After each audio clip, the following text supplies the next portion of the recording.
Two,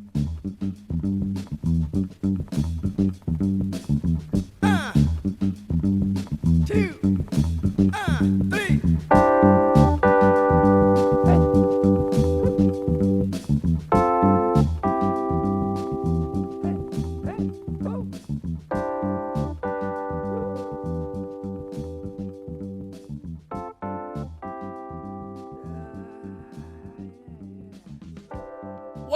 Welcome to the latest edition of the Monchi's Men podcast. I'm Chris Lell.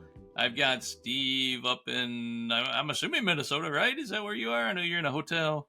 Is that still Minnesota? I'm over the border in Wisconsin right now. So, Yep. Cool. Do you have cheese for dinner? That's all I know about Wisconsin. That and the Badgers. No, I had Chipotle. Yep. Oh, Classic on the road, just in the hotel parking lot. I'm tired. So, check your blood pressure from all that salt, man. Jeez. Hey, unless Chipotle wants to sponsor this podcast, then hey, I'll eat it every day. Eddie up in Toronto, man. How are you doing? I'm doing all right. Some things are going on, but I won't speak on it right now. But good things, I'll say. Changes. Yes. Turn something like that. I don't know. I won't sing. That's not my specialty. So, my specialty is talking about Sevilla, and I'm probably not that great at that either. But we are doing that in this podcast. This is a Sevilla FC podcast. English speaking, kind of weird. I don't know. There's not a lot of us out there, but us three fellas love to talk about it, along with some other folks on Monchi'sMen.com. So come over there and visit us.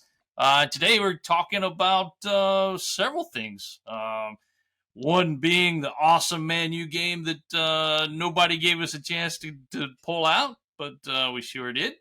And then we got some, we're in that competition which we love, the Europa League competition. Got some league games to talk about, a bunch of league games. We've been very busy here with Sevilla land. And then, and then we'll talk a little bit about the Mexico trip coming up, San Francisco, Mexico. And I think that's it. So let's get right into it, guys.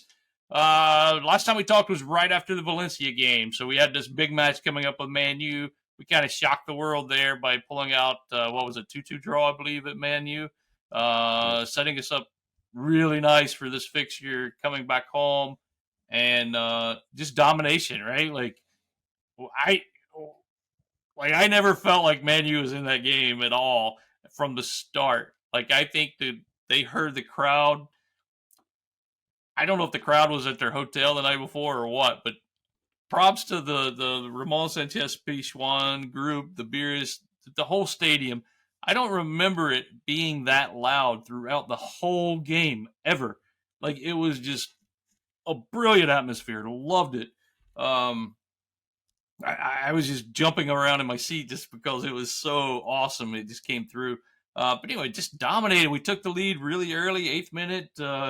Yusuf Nesri, 50th goal for him as a Sevilla player. Congratulations. And that kind of, really weird mistake there from De Gea and Harry Maguire. And that's the fans, right? Like, the fans, I think, that and our pressure just caused that mistake, right? Do you think? Just crazy. Anyway, 2-0. I mean, we went up 2-0. Ended up winning this game easily. I mean, it was just unbelievable game. Steve, you want to start us off? What did you think about the match? How did you watch it? how did I watch it? I was actually watching this from home. I was traveling for work that week, and I made sure that I was home by 2 o'clock in the afternoon on Thursday to watch it. And I was just going nuts on my couch. So that's how I watched it. Thoughts I had about it, both shock and also not shocked at all. I'm not surprised really. I guess I wasn't surprised in the fact that we won this. At the same time, I would not have been surprised had we gone out and not played well. This is just a team that we have right now that is, you can kind of go either direction and not be surprised in anything. But given our history against this team, though, I knew going into this that everything was possible, and we talked a little bit with Ryan about this in the last time, Ryan Moore, um, about how like we got back to even on aggregate. Away goals were no longer a thing, so we knew that we had a shot going into this. But as you mentioned, Chris, like my God, the atmosphere and the way the team played was probably the best I've seen this team play in the last year and a half. Like going back to like the first 6 months of the 2021-2022 season. I don't think we've played this well in all of the 2022 calendar year and then 2023 up to now. Just complete as a team.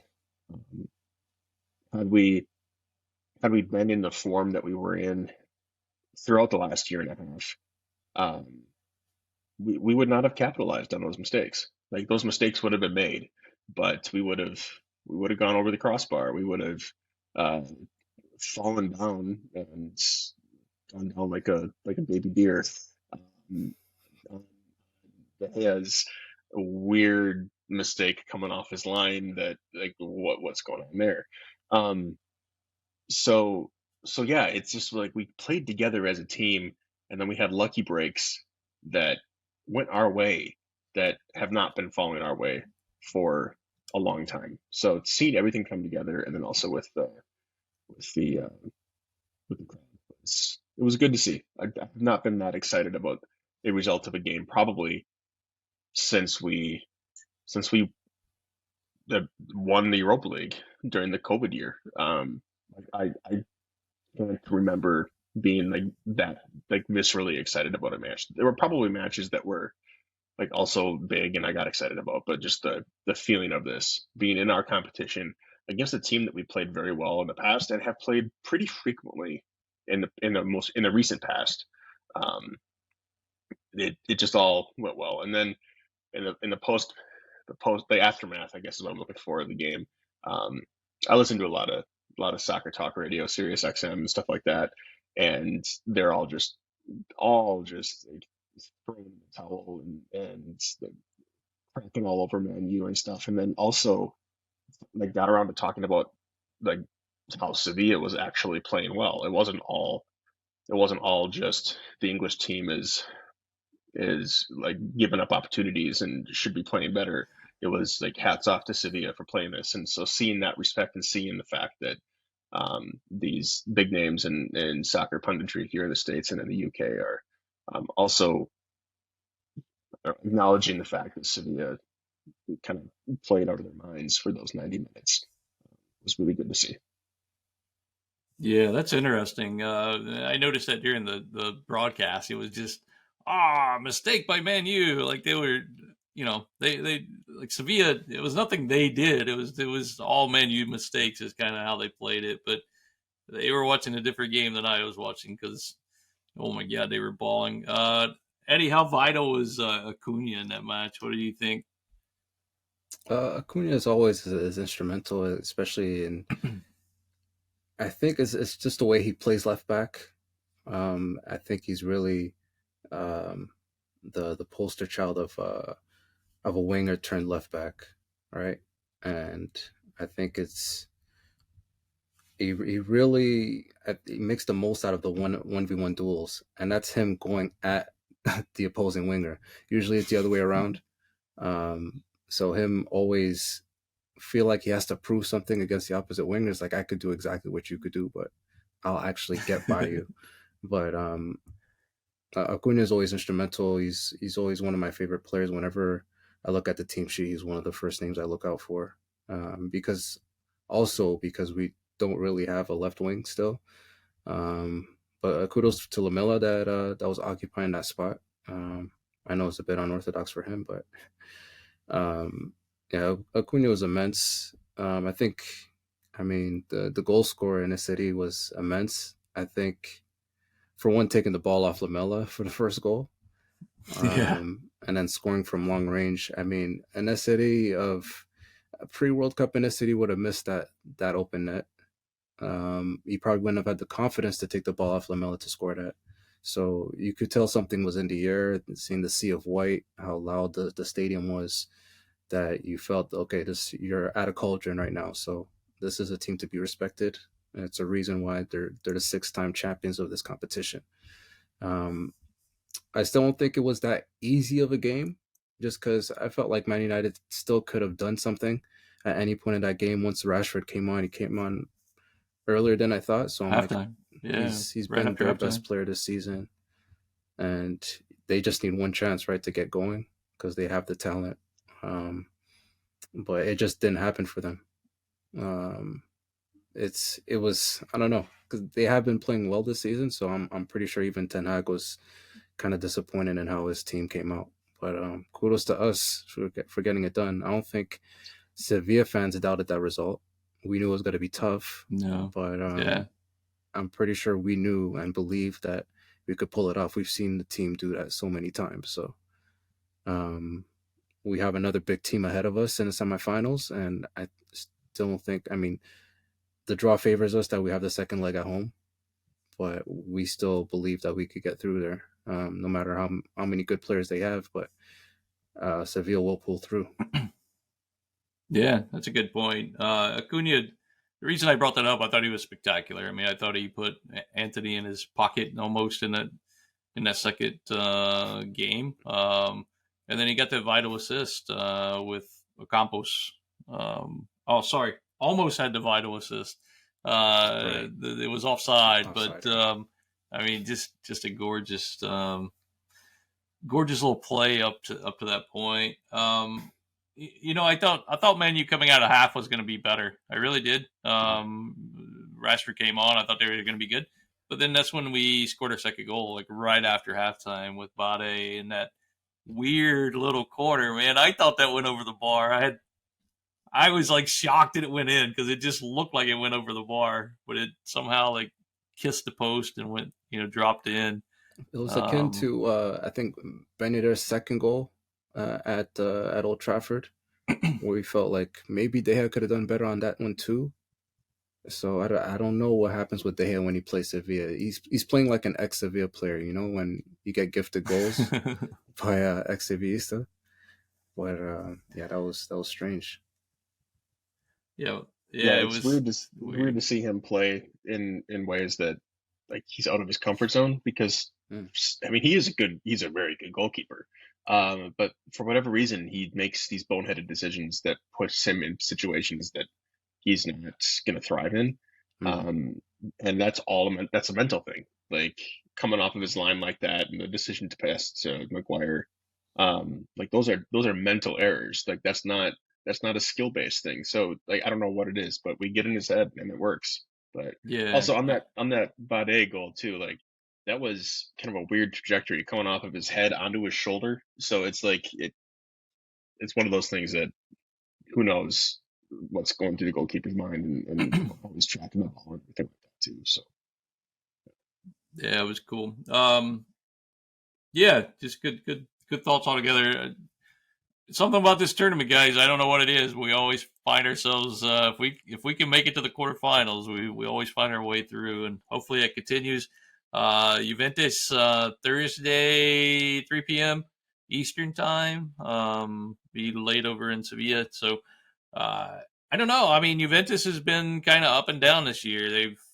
They had that big, huge, like 15-point deduction early in the season, and then that got overturned. And I don't know. I tried to watch a few of their games. They don't look spectacular. They look fine. I think they're getting a few injured players back. I'm interested to find out. I'm on a podcast Wednesday with the Turin Giants. I think is what that podcast is called. So I'm interested to learn more about their season and what they can tell us. So I think we're going to try to do like a cross post on that. So that'll be, I think that'll be on our channel and their channel, kind of like a dual podcast, if you will. If you're into punk, boy, back in the day, you could get records. It was like an A-B. It would be like one punk band on one side and another punk band on the other. That's what we're having this time around, I believe. So that should be good. Hopefully we can get some other Monty's Men guys on there as well. So That's coming up. You guys know anything about Juventus? I mean, they got some players we've beat in the past, even so. I mean, in Europa League if or Champions as League much as I love City, or I both. haven't All Pogba. right.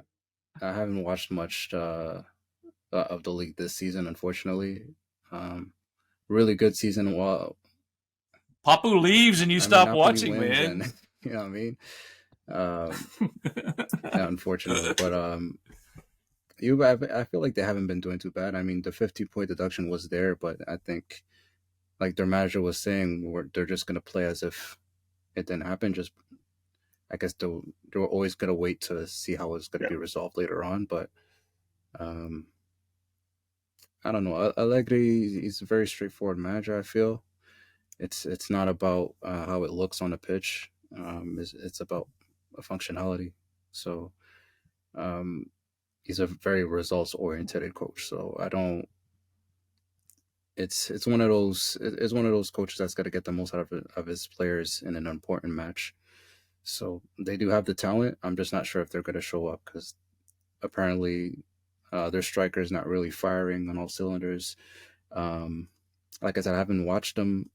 I haven't watched them at all this season, so I'm not sure how well Chiesa's been playing. The young Italian star, because he's really good, but he's coming off of a long-term injury, so I'm not sure how well he's been playing this season. But they do have the talent. They have Pogba, Di Maria, um, but we shall see.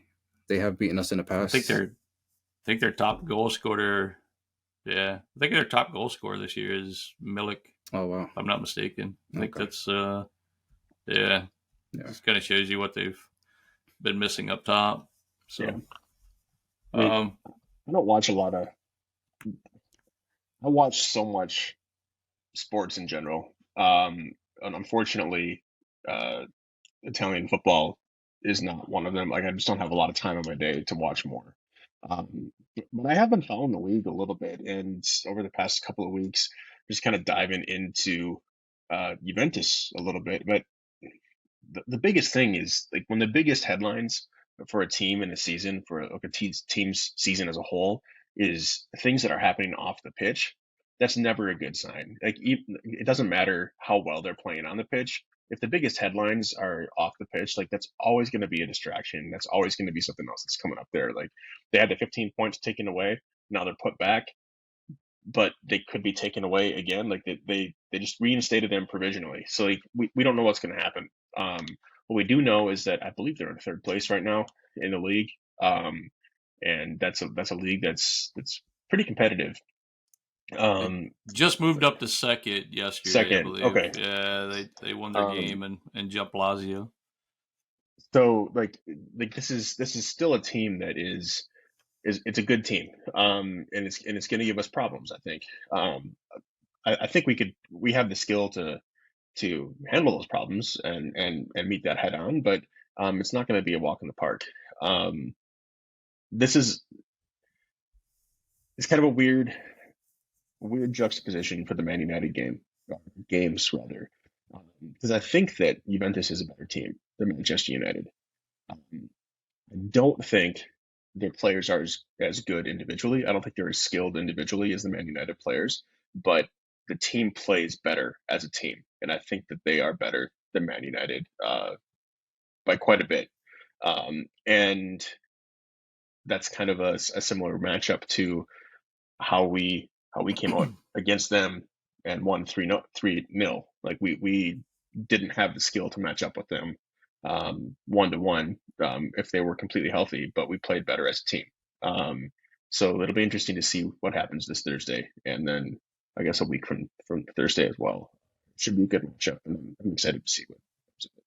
It's always nice to be playing these giants of European football, right? They're Yeah, called. So, yeah. I mean, it, like I said, they still are a good team. They're second place in the league right now.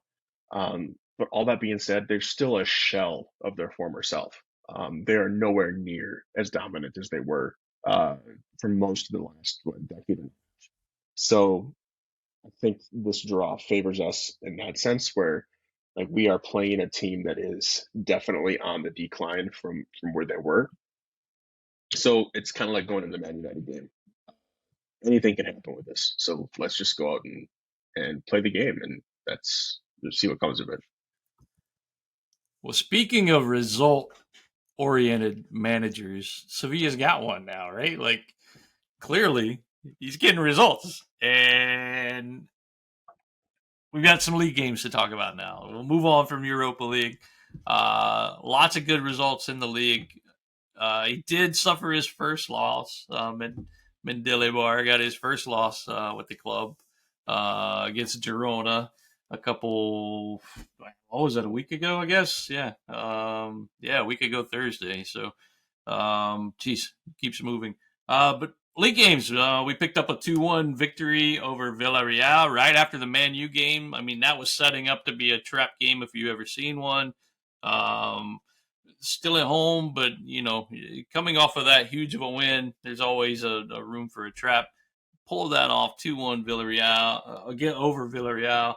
Then we went up to San Mamés and picked up a 1-0 victory late up there.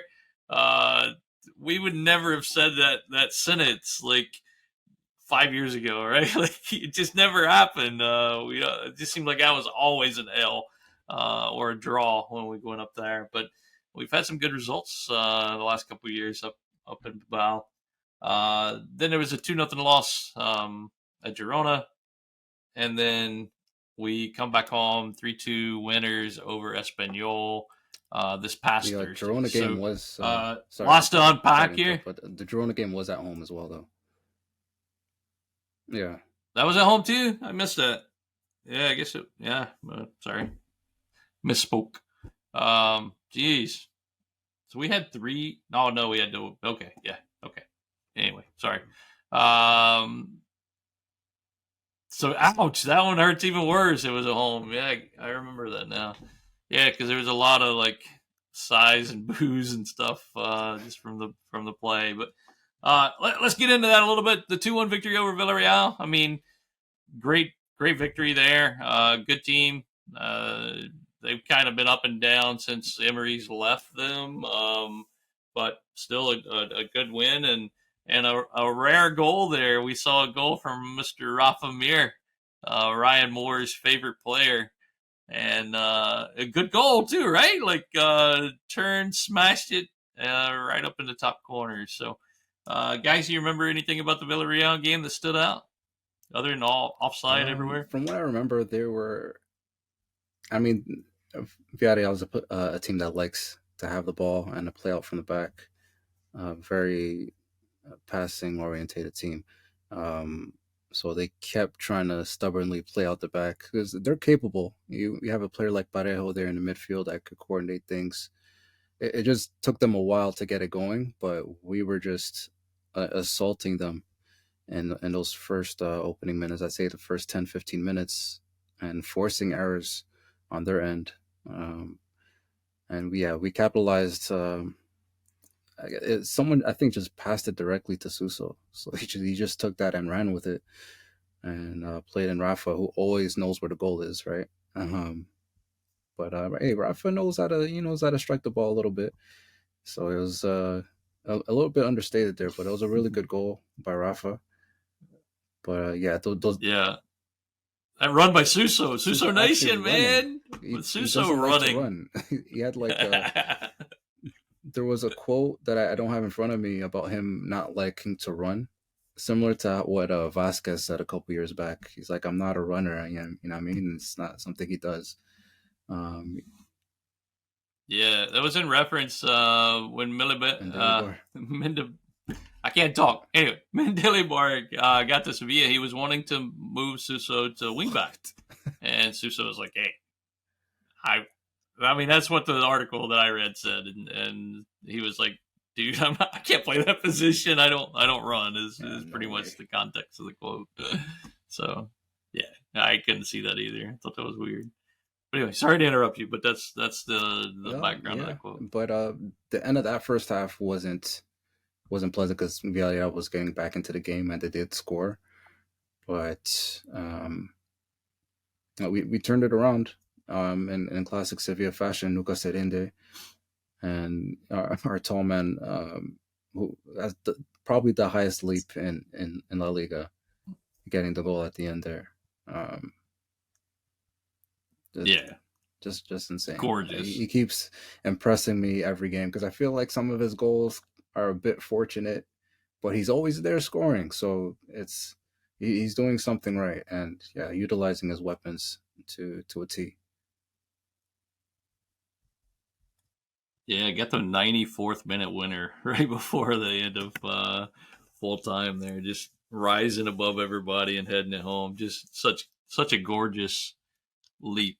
It was just so nice, and I really thought Pereira was just not good in this game. He just seemed really lazy and slow. Villarreal as a whole just seemed a little slow to me, and just not really into the game. I mean, they still had their moments. Don't get me wrong, but I don't know. I don't think we had our best version of Villarreal showing up that game, but good.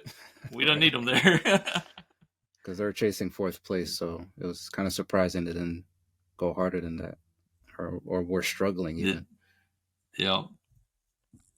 Yeah, true. I mean, that game they were kind of like right there behind Real Sociedad. There was still a chance of getting fourth place, and that's kind of went wayside since then. But yeah, so we follow up that game with the trip to San Mamés and another late winner, this time from a PK from Campos. Kind of a strange match, that one, right? You guys kind of a boring match, which maybe good, but I don't know. Just not a lot happening in that one until Campos. Campos won that penalty, right? He took it and won it, if I'm not mistaken. Just to shoot, Steve. You I guys believe so, remember? yeah. A little bit trivia here. Do you remember how many shots on goal did both teams have in that game? One. Yeah, One shot on goal, and it was the penalty Bingo. kick that Campos took. Yeah, that's it. Yeah, I remember that. Jeez. What a snooze fest. But hey, it was a snooze fest that was in our favor. So Started off really well, take though. it. Like the pacing of those first 10, 15 minutes, it's like, okay, we got a game here. Like, we really want this win. We got to win at the Mestalla. Yep. It's like, okay, maybe San Mamés, maybe asking too much, but hey, let's give it a go. But those guys always play us hard, man. I think they just play hard in general. So shout out to Athletic Club, but yeah, we came away with the dub. That's a big boy victory right there. Yeah, exactly. Big for the standings at the time too, because that moved us up closer to the guys we were chasing, and setting up a really kind of important fixture there with Girona in the next match day. That for whatever reason we didn't show up to that match. Girona just played a really good game, well coached. I don't think Sevilla played particularly well in that game, but you know, Riquelme for them, those guys. I mean, he really impressed me in that match. I thought he was excellent. Got the assist on the first goal. Castellanos, the former MLS player, got a goal in that one. He's been scoring here of late. I don't know, really well coached team that just kind of took it to us, and I don't know. It just seemed like a weird match. Maybe a little tired. I think the team looked a little fatigued at that point. I mean, in a week and a half time, basically, we played, or 2 weeks time, we played Manchester United, Villarreal, Athletic Club, and Girona. Like that's a really congested fixture list, and we won all those games going into it. And it was a Thursday to a Monday turnaround, and then followed by another Monday to a Thursday turnaround. So we knew we had another really important game coming up after it, and I think it was probably just exhaustion at that point, both mental and physical. A lot of opportunities, just couldn't find the back of the net. I know if I remember right, they hit the woodwork one time. Looking here, there was 23 total shots that we took, a lot of blocks. 5 shots on target to their 3. just one of those games that you and I think Mendelebar after the game said we could have played that match for 3 weeks and we still wouldn't hit the back of the net. I think is what the quote I saw, and it felt like that watching it. It just seemed like nothing was going to go in. So I wasn't upset over that loss. Like normally after a loss, I'm like pissed off, but that one I was just like, okay. I mean, it's hard to be mad at these guys after all the stuff that we've been through the season and we've been playing so well. I wasn't like super upset with that one. I was just disappointed because I knew where we were in the standings and that would put us like right tied with them. Yeah.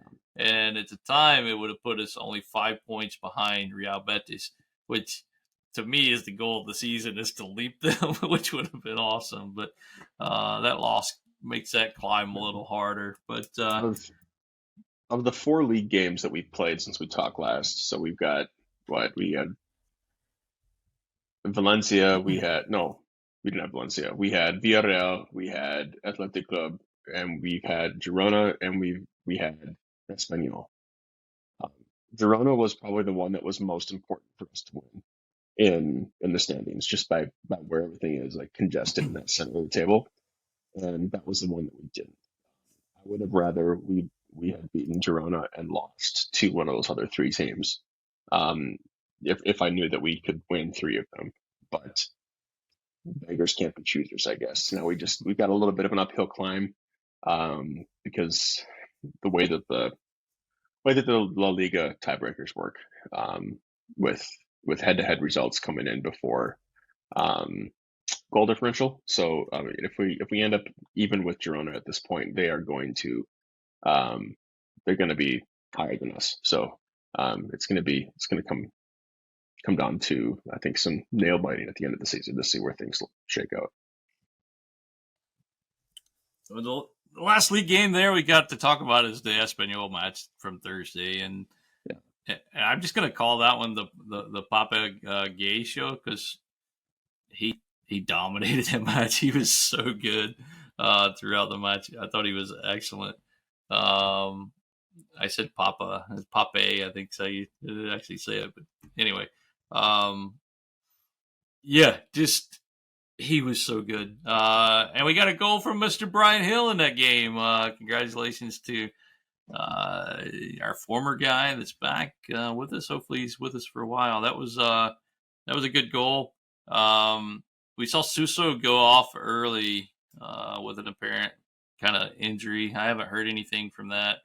And then I don't know. We kind of finished that first half kind of a downer, right? We weren't playing super well towards the end of that first half, and they had gotten a goal back right before halftime, and Mendelebar just made 2 substitutions at half, bringing off Telles, who I thought was not good at all in this match, and then also bringing on Enesri for Rafa Mir.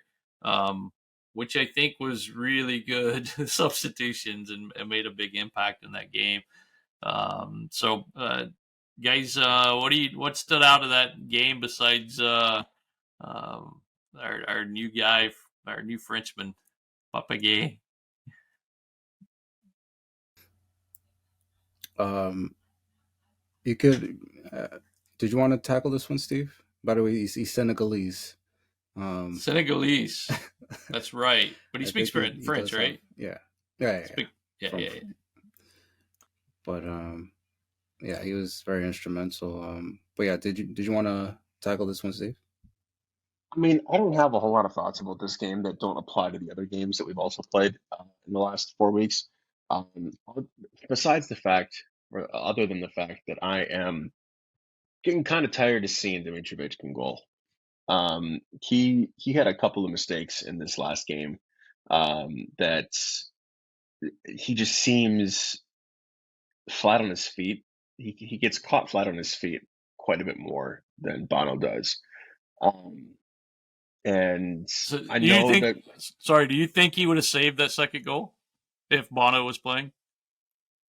I think Bono would have had a legitimate shot to save it. Yeah. But it wasn't just the goals. It wasn't just the goals either. Like, I mean, Dimitrovic tends to hold the ball longer, and gets himself into some nervy situations with the ball at his feet that haven't resulted in concerning situations for us, like goals or defenders or attackers taking the ball off his foot. But it just seems like there's 2 or 3 times a match that he's got it at his feet a little bit too long before he gets it off to well, he doesn't pass it off to defenders anymore. Mendelebar just has him like hoof it down the field. But I don't know. Every time I see this team sheet, I get a little bit more disenfranchised with that selection in particular. Like I think that we need to get Bono back in goal. Really, like there's no reason for him not to, other than the fact that Mendelebar is more comfortable with doing the history. You can make the argument that we're trying to save him for Europa League, but if everything goes according to plan in Europa League, there's only 3 games left in Europa League. What are we saving him for? Like we've got the guy that won the best goalkeeper award in La Liga last year, sitting on the bench for the majority of our games since Mendelebar came in, and that's disappointing. And that's really nothing against Dimitrovic. Like, Yeah. I just he's in my mind he's a clear number 2 to the guy that we've got sitting behind him right now, and that just doesn't. Of all of the decisions that Mendelebar's made and the stuff that he's gotten out of our team, this is the one that I just can't wrap my head around. So would you rather, and we've seen this in the past a lot, where managers play one keeper in tournament styles and one keeper in the Liga. We saw that with, Rico back in the day. And That's how Bono got the job too. Bono played in Yeah. Europa League when Bachelor was yeah, in league. yeah, But true. Yep. So that's I don't know. it is interesting that, because I think in those situations we had our number 2 starting the Europa League games, if I remember right, but Yeah, I could be wrong there. But I get the sense that maybe we're gonna have not Bachelor, no, Dimitrovic between the sticks next year. And yeah, Mendelebar may have been given information by the higher ups that they're looking to sell Bono this offseason. Um, just given how he played during the World Cup, and he has played very well. He had a couple of games that were a little bit subpar and out of character for him. Right before Mendelebar came, like we were giving up quite a few goals, and there were some mistakes that he made there.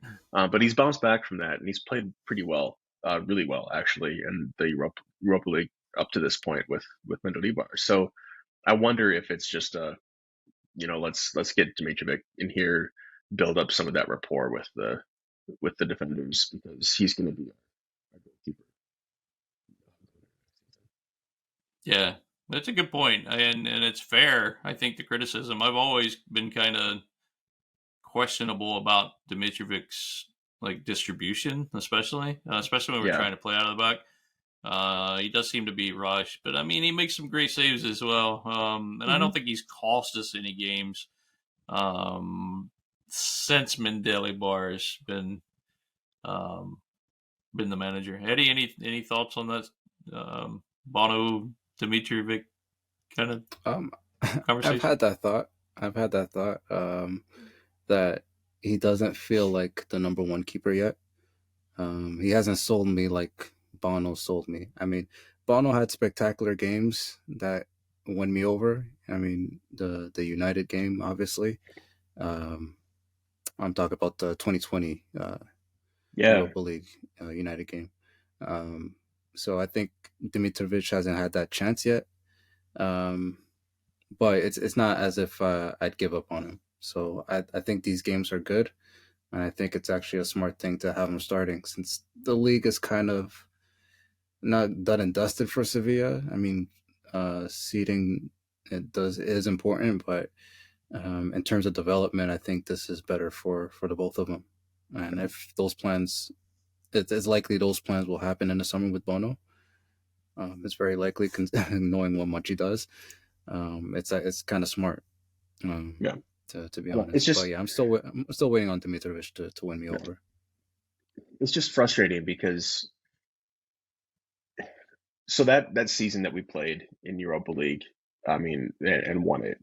Um, if I remember correctly, we actually had to come through. We came through qualifying for that, didn't we? Because that was when we finished like sixth in the league or something like that, and then we had to play. Oh, we finished seventh in the league. It was before Conference League was a thing. In that season where Caparros came in twice and saved us or whatever, before Lopetegui came, and Yeah. and we played through the entire gamut from one of the qualifying phases to the group stage, through the group stage into weird COVID shortened time. Like I understand why you want to play two different goalkeepers between league and between um like cup competitions at that point. And during that season, Vaclik was the number one goalkeeper, and he played very well up until he got hurt um towards the end of the season. And then Bono played both Copa del Rey and Europa League. And so like it makes sense because they at the end of the day they're going to have about an equal distribution of games between the two of them. But right now where we are, like it's obvious that our defense is more comfortable with Bono in goal. Like during the Europa League games, like the defensive line is more comfortable knowing that he's behind them, and you can see it in the way they play back passes to him, and where they're not as tentative. So there's only 7 games. Like ideally, best case scenario, there's 7 games left in our season. We got 4 games left in league, and 3 games left in Europa League. Right? I would prefer to see maybe 5 games left, maybe 8, maybe 5 games, league, 5 games, five big games. league games. Yeah. Yeah. So we got 8 games left. Like a goal, it is not too much to ask for a goalkeeper to play the next 8 games, right? Like I would prefer to have a single presence in the goal for those 8 games, because otherwise we're going to get into a spot where we go into Juventus, we've got one goalkeeper, we go into Real Valladolid, we've got another goalkeeper, and then we go back to Bono. Like we need that consistency with this defensive 8 players that we substitute through based on injuries and suspensions and weird ideas that Mendilibar gets for starting Nianzu every now and then. Like at least have some consistency in the goal. If we can't have it elsewhere on the pitch, like have it there. I don't know. Like I've thought about this a lot, and it's just I think you answered your own question on why it's happening. Is I don't think Bono is going to be here next year, and I think they were probably trying to get Dimitrovic. They're trying to make that decision. Is he going to be our number one? Plus, there's the comfortableness of Mendilibar and him. I mean, there's a lot of answers behind that maybe we don't know that they're actually answers. We're guessing, but I mean, that's more than likely what it is, right? Like it just makes the most sense. Like take all of this with a grain of salt. Like if the biggest gripe that I have with a coach that like of this year, of the 2022-2023 season, like with this coach that we have currently, the biggest like misunderstanding or gripe that I have with him is who he has starting as our goalkeeper. Like he's doing a pretty good job. Like let's be honest. I personally have said some very bad things about the other coaches that we've had. This is the only thing, or the thing that I pick apart the most. Like okay, like there's not a whole lot to complain about there. Guys, that kind of brings us to what's coming up next for this team. I mean, we know we've talked about the Juventus game coming up on Thursday. Right after that, we've got a league game. We're traveling to Valladolid, which we've always kind of like struggled playing up there for whatever reason. I don't know what it is about going up there. Maybe it's one of those teams, man. Yeah, we don't like purple. Maybe that's what it is. We just don't like the color purple. I don't know. Anyway, that's Sunday, May 14th, 12:30 p.m. game. Just for that. Then we got the follow-up match for Juventus, May 18th at the Ramon Sanchez Pizjuan, 3 p.m. game again. And then we got the Derby on Sunday, May 21st, 3 p.m. So lots to talk about. I'm sure we'll be chatting. Maybe we can do something special for that game. I don't know. We should try to do something special for for the Derby. Maybe we'll do like a live chat, or I don't know. We'll figure it out. But that's all coming up. Some good games coming up, guys. Especially the Europa League. That's huge. Speaking of upcoming games, we've got we made the announcement I think last time.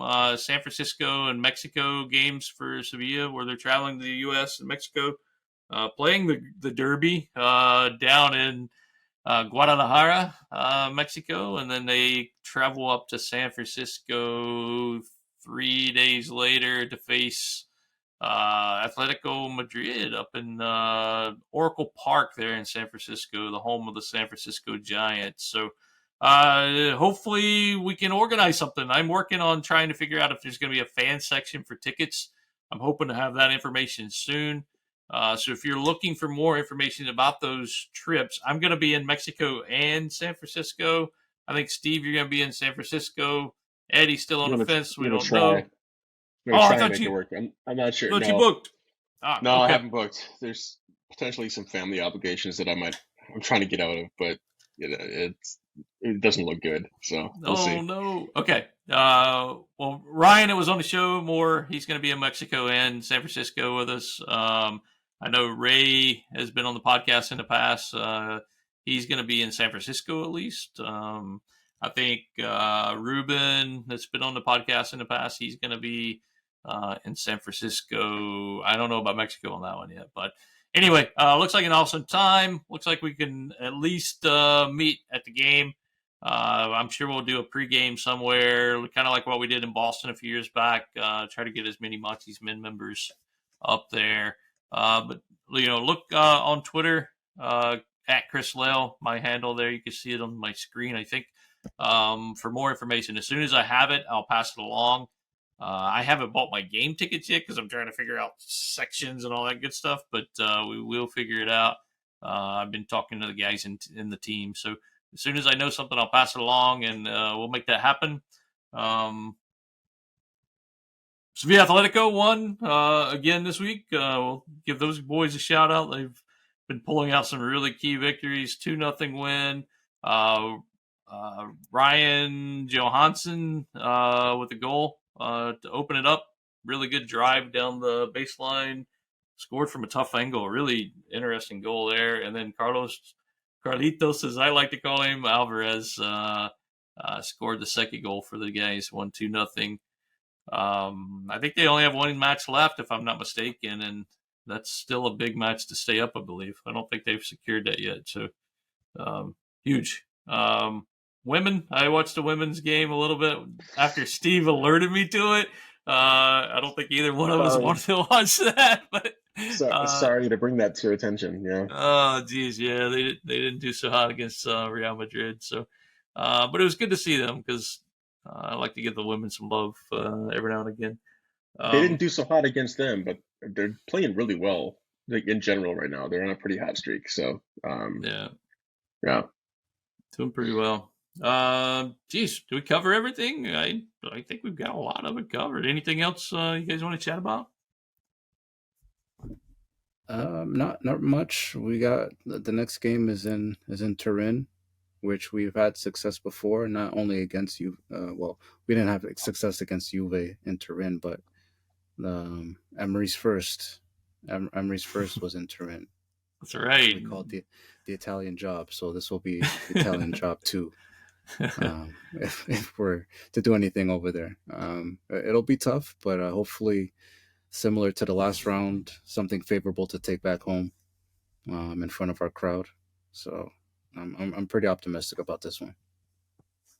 Yeah, I'm looking forward to that too. I did run into a Benfica fan the other day, and they are still salty over that penalty shootout in Turin. So I can't blame them. That was pretty terrible refereeing, but hey, I didn't see anything. It looked good to me. Anyway, yeah, he was still salty, but it was a fun conversation. Steve, anything you want to give a shout out to? Anything standing out on the forums you want to talk about? No, not really. Honestly, like it's been super active over the last couple of weeks. to the point where it's difficult for me to stay caught up. It's amazing what winning does to the forums. For a while there this year, it'd be like, oh, like one new comment a week or something like that. That's an exaggeration, but like it was not hard to keep up. And now log in after a day and a half, and there's 12 new comments and an entirely new thread. So that's the call out that I've got, is just there's so much content out there. We can't even get close to covering all of it in the time that we have on this podcast. So if you're interested, like, check it out. I've been trying to call more of it out and link some stuff out on my Twitter. And there's some folks that have been involved there. So yeah, it's a lot of fun. Yeah, I appreciate you doing that. That helps grow our community. I used to do a lot more of that. That's a huge help. I needed to start doing that again. Yeah, we'd love to continue growing this podcast and the forums. So check us out at the monchismen.com or the Monchi's Men podcast on Twitter. Yeah. Until then, I guess I don't know when we're gonna meet. We gotta pick our game up a little bit. Maybe we meet after the definitely after the Betis game. I mean, that's a must after the derby. But maybe we'll try to do after whatever the results are for the Europa League there too. But look for us soon. We'll be back. Until next time, vamos mi Sevilla. Vamos campeón. Y nunca nos rendimos.